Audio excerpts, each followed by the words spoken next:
अहिल्यानगर शहरातील सावेडी उपनगरात धक्कादायक आणि मन सुन्न करणारी घटना घडली आहे। सावेडीतील गुलमोर रोडवरील नवलेनगर परिसरात पोटच्या मुलानेच आपल्या 60 वर्षीय आईचा खून केल्याची घटना मंगळवारी दुपारी उघडकीस आली।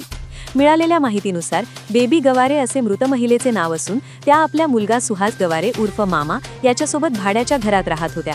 घरगुती किरकोळ वादातून हा प्रकार घडल्याची प्राथमिक माहिती समोर येत आहे। दुपारी सुमारे 3 वाजण्याच्या सुमारास परिसरात वाद सुरू असल्याची माहिती पोलिसांना मिळाली। त्यानुसार तोफखाना पोलीस ठाणे येथील पथक तात्काळ घटनास्थळी दाखल झाले। घरातील बेडरूमचा दरवाजा आतून बंद असल्याने पोलिसांनी दरवाजा तोडून आत प्रवेश केला। त्यावेळी बेबी गवारे या जमिनीवर रक्ताच्या थारोळ्यात पडलेल्या अवस्थेत आढळून आल्या।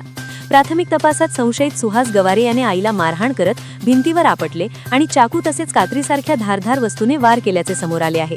पोलिसांनी आरोपीला घटनास्थळावरून ताब्यात घेतले असून पुढील चौकशी सुरू आहे। घटनेची माहिती मिळताच उपविभागीय पोलीस अधिकारी दिलीप टिपरसे आणि पोलीस निरीक्षक जगदीश बांबळ यांनी घटनास्थळी भेट देऊन पाहणी केली। मृतदेह पुढील तपासणीसाठी सिव्हिल हॉस्पिटल अहिल्यानगर येथे पाठवण्यात आला आहे। या घटनेमुळे नवलेनगर परिसरात मोठी खळबळ उडाली असून पोलीस अधिक तपास करत आहेत।